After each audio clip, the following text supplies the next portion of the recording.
ওড়াই পারিনি এখনো পুরানো জিনিসের উত্তরামবাড়ি।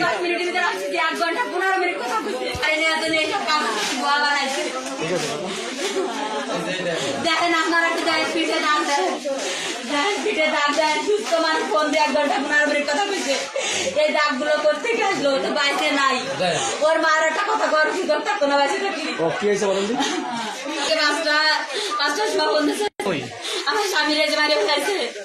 আমার স্বামী আমার কাছে যাতে না যায়, ওর মা এই যে চিতায় উঠানো, তাই? জি, আমার স্বামী মুসলমান হয়েছে 21 বছর আগে। আমার স্বামীর এই যে মায়ের যে হিন্দুকে ইসের ফল উঠাইছে কাঠের উপর। দেখেন কে মারছে বা কারা মারছে আমি জানি না। তার মার তারা গোপন রাখছে, ফোনটা বন্ধ করে রাখছে। আমি অন্য লোকের মাধ্যমে খবর পাতি 11টা বাজছে সকাল, আর ফোনটাও বন্ধ করে রাখছে। এটা কালকে 5টা 6টা 15 ফোন কাটছে। তারপরে 5 মিনিট পরে কয়েক মরে গেছে। আমার স্বামীর নাম হিন্দু মতে এলো সুব্রত পোদ্দার, মুসলমান নাম হয় সুহাগ। কতদিন আগে মুসলমান হয়েছে, আমার বিয়ে করছে 16। জি, এই যে আমার কাছে আছে। 16 সালে আসছে, আমার বিয়ে করছে 16 সালে। আরেকটা ডকুমেন্ট বানাচ্ছে, এর আগে আরেকটা ডকুমেন্ট আছে। শুনেন, আর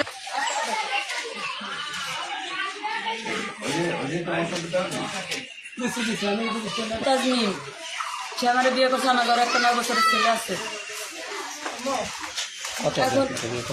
বিয়ে করছে 16 সালে। আপনার ঠিকানা? ঠিকানা মেরিগোপীনাথ। স্বামী স্ত্রী কোথায় কাজ করে? আমরা মেরিগোপীনাথপুরে 7 বছর বাড়ি করছি, ওখানেই থাকি। আপনার স্বামী কি করেন? আমার সামনে ওই যে ওখানে একটা ইলেকট্রনিক্স দোকান দিছিল, আর একটা মেয়ে ঠিক করছিল। মূলত জ্ঞানদাম আমাকে কি নিয়ে শোনেন, একটা মেয়ে ঠিক করছে, হিন্দু মেয়ে। তারা টাকা পয়সা দিতে চাইছে। ওর মা এডে জানাই কইছে যে টাকা পয়সা এনে দেবো, ওই মায়ের ছাড়িয়ে দেওয়ার পরে এই মায়ের সাথে বিয়ে দেবো। ও আমাদের সব কথা কই দিচ্ছে যে আরেকটা বিয়ে করবো। পরে আমি জানতে পেরে কইছি আমি তাহলে তোমার সাথে সংসার করবো না।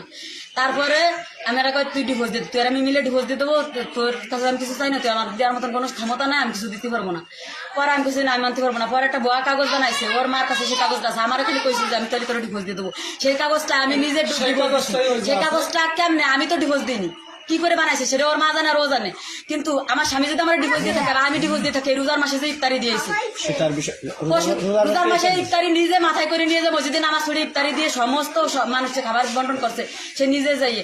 আরো লোক আছে আমাদের এলাকা, সেই লোকের সাথে করে নিয়ে এসেছে। আচ্ছা, আপনার বাচ্চা কয়জন? আমার একটা ছেলে। কতদিন বয়স? 9 বছর। মনে করেন 1 ঘন্টা 15 মিনিট কথা কইছে, সুস্থ একবার কইলে যাবে অসুস্থ, সে মানুষটা কেড়ে মরে যায়। যে কইছে আমি 10 মিনিটের ভিতরে আসতেছি, আসতে